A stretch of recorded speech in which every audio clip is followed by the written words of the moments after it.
김준호는 자신의 삶이 안정적이라고 항상 믿어왔다. 36살의 나이에 그는 서울에 있는 한 존경받는 회사의 엔지니어링 팀장이었다. 그의 아내 민연아는 우아하고 다정한 여성이었으며 많은 사람들에게 그들의 결혼 생활은 조화의 모범으로 보였다. 그들은 강남에 위치한 편안한 아파트에서 살고 있었고 비록 자녀는 없었지만 준호는 그들이 공유하는 일상이 충분하다고 생각했다. 적어도 그는 그렇게 믿고 있었다. 모든 것은 준호의 남동생 김준혁이 도시로 돌아오면서 변하기 시작했다. 준혁은 준호보다 거의 5살 어린 자유로운 영혼으로 오랫동안 한 곳에 정착하거나 직장을 오래 유지한 적이 없었다. 여러 해 동안 해외에서 살며 여행하고 다양한 일을 경험한 후 그는 가족과 다시 연결되고 싶다는 이유로 서울로 돌아왔다. 형!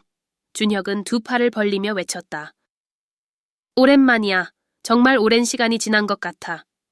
연아는 부드러운 미소를 지으며 문을 열었다. 준혁, 어서 와요. 긴 여행 후라 많이 피곤했겠네요. 준혁이 여행에 대한 농담을 하며 소파에 자리를 잡는 동안 준호는 애정과 경계심이 섞인 눈길로 동생을 지켜보았다. 겉으로는 태평해 보이는 동생이지만 준호는 준혁이 사람들의 삶에 강렬하게 스며들어 동적 관계를 모르게 바꿔놓는 독특한 능력이 있다는 것을 알고 있었다. 그 후 몇 주 동안 준혁은 끊임없이 나타났다. 그는 직장을 구하고 있다고 말했지만 그동안 대부분의 시간을 준호의 집에서 보내며 주로 연아와 함께 지냈다. 처음에는 연아가 누군가와 시간을 보내는 것이 좋다고 생각했다. 그녀는 이력서를 정리해주거나 지원할 회사들을 추천하며 준혁과 함께 있는 동안 더 활기차고 생기 있어 보였다. 어느 날 밤 준호가 사무실에서 늦게까지 일하던 중 연에게서 메시지를 받았다. 준혁이 저녁을 사준다고 했어요. 우리가 도와준 것에 대해 고마움을 표현하고 싶대요. 괜찮으시죠? 단순한 내용이었지만 준호는 어딘가 불안했다. 스스로 상상일 뿐이라고 설득하려 했지만 그의 동생과 아내가 함께 시간을 보내는 빈도가 점점 늘어나는 것이 신경 쓰이기 시작했다. 집에 돌아왔을 때 거실은 깔끔하게 정리되어 있었고 고급 와인의 향기가 아직 공기에 남아 있었다. 연아가 남긴 메모가 있었다. 오늘도 수고 많으셨어요, 오빠. 먼저 자러 갈게요. 좋은 밤 되세요. 준호는 거실 한가운데에 서서 아내의 정성스러운 필체를 바라보았다. 그녀에게 무언가 변화가 있었다. 그녀의 메시지에는 평소 애정 어린 톤이 느껴지지 않았고 어딘가 공식적인 느낌이 들어 숨기는 것이 있는 듯했다. 몇 주 뒤 준혁이 연아와 함께 옷장에 있는 옷들을 정리하는 것을 도와주던 중 준호는 문서를 가지러 방에 들어갔다. 그는 문가에서 멈춰 그 장면을 바라보았다. 연아 누나, 정말 대단하시네요. 준혁은 웃으며 셔츠를 개었다. 내 옷장은 절대 이렇게 깔끔하게 정리할 수 없을 거예요. 연아는 가볍고 걱정 없는 웃음을 지었다. 그 소리는 준호가 오랫동안 들어본 적이 없는 것이었다. 그는 자신 안에서 피어오르는 질투심을 무시하려 했지만 그들의 상호작용은 어딘가 예상보다 더 친밀하게 느껴졌다. 준호, 뭐 필요한 거 있어요? 연아가 그의 존재를 눈치채고 물었다. 그는 대답하기 전에 잠시 망설였다. 아니, 그냥 계약서를 가지러 왔어요. 계속해요. 방을 나서며 두 사람이 다시 웃는 소리를 들었다. 그 장면은 밤새 그의 머릿속에서 떠나지 않았다. 준혁의 생일날, 연아는 특별한 저녁 식사를 준비하기로 했다.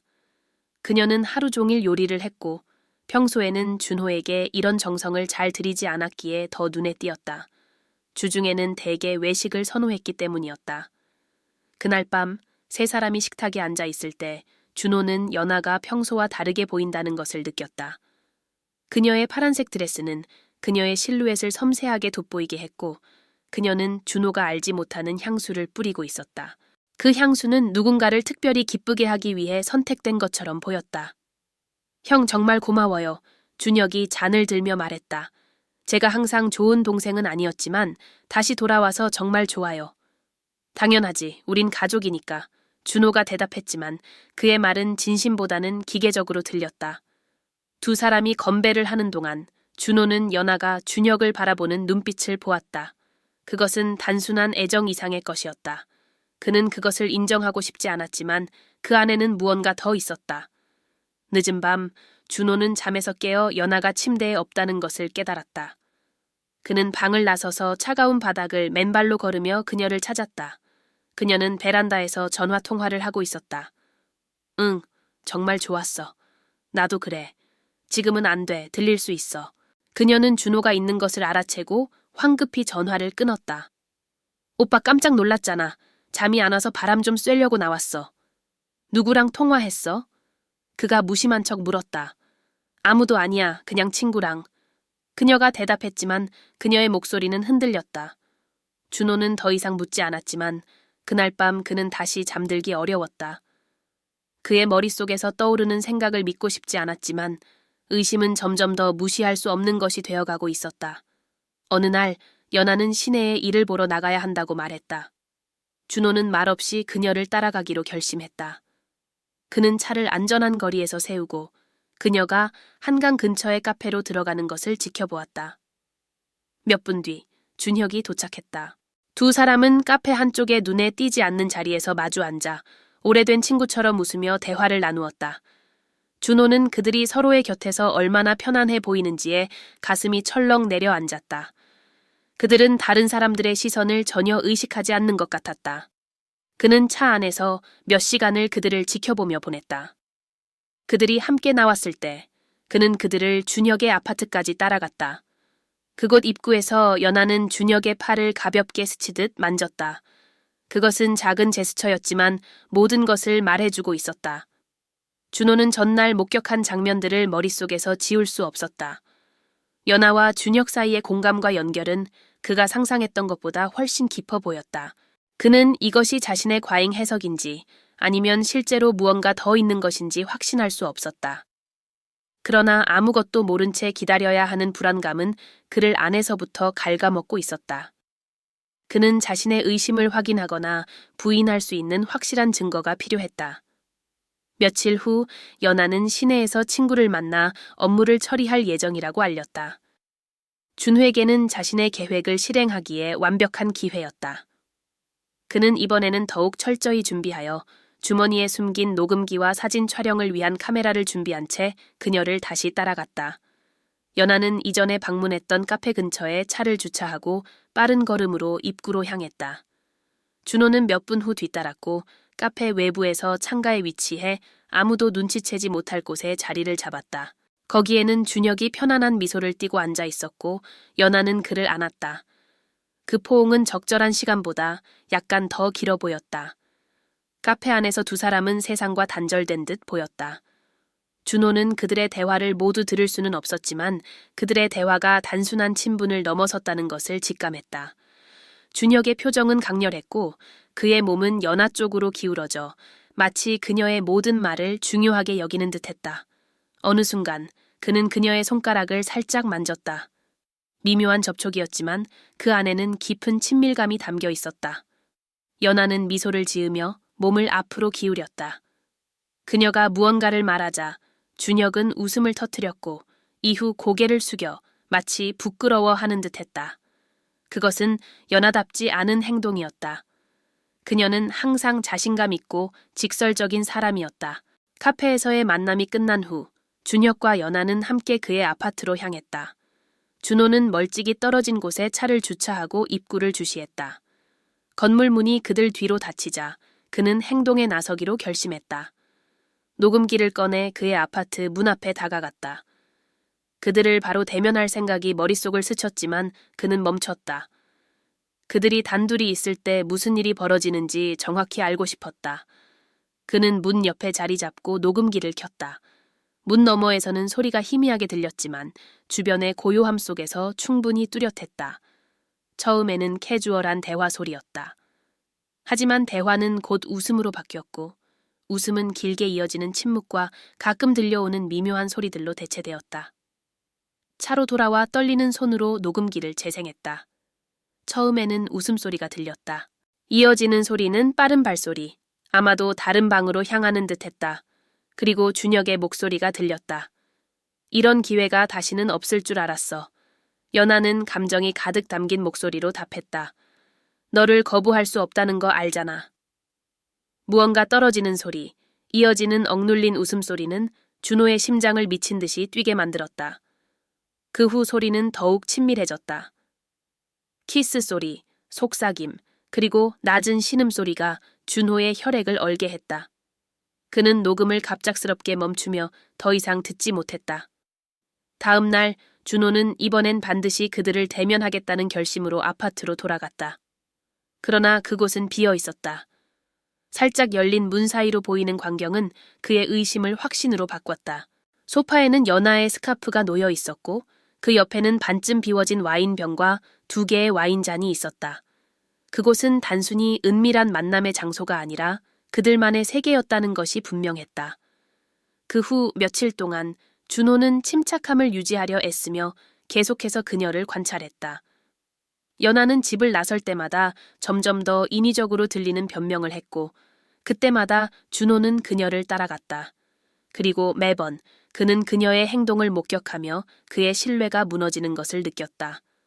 한강변을 멀리서 지켜보던 어느 날 준호는 2 사람이 나란히 걸어가는 모습을 보았다. 연하는 준혁의 팔을 붙잡고 그의 어깨에 머리를 기댄 채 웃고 있었다. 준혁은 그녀의 귀에 무언가를 속삭였고 연하는 얼굴을 붉혔다. 그들의 모습은 의심의 여지가 없었다. 그들은 사랑에 빠져 있었고 그들의 모든 행동은 준호와의 약속을 배신하는 듯했다. 어느 날 준호는 준혁의 아파트가 보이는 창가의 자리를 잡았다. 그곳에서 그는 아무도 눈치채지 못하게 그들을 지켜볼 수 있었다. 아파트 안에서는 준혁이 연하의 얼굴을 2 손으로 감싸고 있었고 연하는 그를 결혼 초기에만 보여주었던 눈빛으로 응시하고 있었다.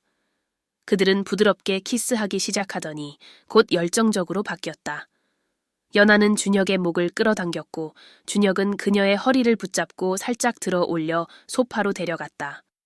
준호는 더 이상 볼 수 없어 시선을 돌렸다. 그의 마음은 분노와 슬픔, 그리고 무력감으로 뒤섞였다. 그 후 몇 주간 준호는 감정의 소용돌이에 휘말렸다. 그의 삶은 손가락 사이로 빠져나가는 고운 모래처럼 느껴졌다. 매일 밤 그는 자신의 옆에서 아무 일 없다는 듯 평온하게 자고 있는 연하를 바라보며 그녀가 이 비밀을 얼마나 오래 숨겨왔는지 궁금해했다. 그의 머릿속은 답이 없는 질문들로 가득 찼지만 결말을 피할 수 없다는 것을 알고 있었다. 금요일 밤 준호는 더 이상 미룰 수 없다고 결심했다. 그는 연하와 준혁을 집으로 초대해 저녁 식사를 함께 하자고 했다. 3 사람이 식탁에 앉자마자 공기는 팽팽하게 긴장감으로 가득 찼다. 준호는 차분한 척하며 2 사람에게 와인을 따라주고 대화를 이어가도록 내버려 두었다. 그러나 속으로는 분노가 끓어오르고 있었다. 식사가 끝난 후 그는 부드러운 음악을 틀고 거실에서 대화를 나누자고 제안했다. 소파에 함께 앉은 연하와 준혁은 어색해 보였지만 무슨 일이 벌어질지 전혀 모르고 있었다. 준호는 마침내 침묵을 깨고 말했다. 너희 2 사이에 무슨 일이 있는지 난 알고 있어. 그의 목소리는 낮았지만 천둥소리처럼 단호했다. 연하는 몸이 굳어 와인잔을 거의 떨어뜨릴 뻔했다. 준혁은 긴장한 웃음을 지으며 말했다. 형, 그게 무슨 말씀이세요? 말도 안 돼요. 난 너희를 따라갔어. 카페에서 너희를 봤고 아파트에서 너희가 하는 말을 들었어, 연하. 그는 그녀를 똑바로 바라보았다. 모든 걸 알고 있어. 방 안은 숨막히는 침묵에 빠졌다. 연하는 마침내 목소리를 냈지만 그녀의 목소리는 떨리고 있었다. 준호, 당신이 생각하는 그런 게 아니에요. 그렇다면 연하, 이게 뭔지 말해줘. 그는 자리에서 일어나며 목소리가 높아졌다. 내 아내와 내 동생이 함께 있는 걸 보면서 내가 받은 배신감을 어떻게 설명하겠어. 연하는 눈물을 흘리기 시작했지만 부정하지는 않았다. 맞아요. 그녀는 거의 들리지 않을 정도로 작은 목소리로 인정했다. 저와 준혁은 가까워졌어요. 이렇게 되길 원한 건 아니에요. 제가 멈추려고 했지만. 하지만 충분히 멈추려 하지 않았지, 그렇지? 준호가 끼어들며 고통스러운 목소리로 말했다. 준혁이 드디어 입을 열었다. 형, 널 아프게 하고 싶지 않았어. 하지만 난 연하를 사랑해. 항상 사랑했어. 너희가 결혼하기 전부터. 준호는 마치 폐에서 공기가 빠져나가는 듯한 기분이 들었다. 결혼하기 전부터? 그는 반복하며 점점 화가 치밀었다. 그게 무슨 뜻이야? 연하는 눈을 감고 이제 말해야 할 말이 독처럼 느껴지는 것 같았다. 저와 준혁은 당신과 제가 사귀기 전에 잠깐 사귀었어요. 하지만 끝났다고 생각했어요. 다 잊고 새로 시작할 수 있을 줄 알았어요. 그러다 당신을 만나게 됐고 모든 게 맞는 것처럼 보였어요. 준호는 소파에 주저앉아 방금 들은 말을 처리하려 애썼다. 그의 동생과 아내는 과거에 관계가 있었고 그 과거가 지금 그의 삶을 망치고 있었다. 하지만 그가 무언가를 말하기도 전에 준혁은 모든 것을 바꿀 말을 덧붙였다. 형, 네가 알아야 할 게 더 있어. 내가 한 번도 말할 용기가 없었던 것. 준호는 그를 응시하며 지금까지 들은 것보다 더 나쁜 게 있을지 상상조차 할 수 없었다. 빨리 말해, 준혁. 준혁은 깊은 숨을 내쉬었다. 형과 나는 친형제가 아니야. 방이 빙글빙글 도는 것 같았다. 뭐라고? 준호는 속삭였다. 나는 어머니의 첫 번째 결혼에서 태어난 아들이야. 어머니는 완벽한 가족의 이미지를 지키고 싶어서 이 사실을 말하지 않으셨어. 하지만 진실은 나는 형의 이복 동생일 뿐이야. 준호는 복잡한 감정의 물결에 휩싸였다. 충격, 분노, 혼란. 이미 산산조각 난 것 같았던 그의 삶은 이제 완전히 알 수 없는 모습으로 변해버렸다. 그래서 네가 한 짓이 정당화된다고 생각하는 거야? 아니야. 준혁은 눈물을 글썽이며 대답했다. 하지만 어쩌면 형이 나를 미워하기 더 쉬워질지도 몰라. 난 진짜 형제가 아니었으니까. 준호는 한참 동안 침묵을 지켰다. 그의 신뢰와 세상을 무너뜨린 두 사람을 응시하며 그는 천천히 일어나 문 쪽으로 걸어갔다. 너희가 함께 있고 싶다면 그렇게 해. 그의 목소리는 차분했지만 깊은 고통이 묻어났다. 하지만 그게 모든 걸 용서받았다는 뜻은 아니야. 나는 너희 둘 다 절대 용서하지 않을 거야. 그는 그날 밤 집을 나섰고 뒤돌아보지 않았다. 몇 달 후 그는 부산에서 혼자 살며 새로운 삶을 재건하고 있었다. 준혁이나 연하와 다시는 말하지 않았지만 가끔 그들이 저지른 일과 자신이 잃어버린 것들을 떠올리곤 했다. 바다를 바라보며 준호는 자신에게 다시 평화를 찾겠다고 다짐했다. 그것이 더디고 고통스러운 과정일지라도 결국 때로는 다시 시작하는 것이 유일한 길일 때가 있다.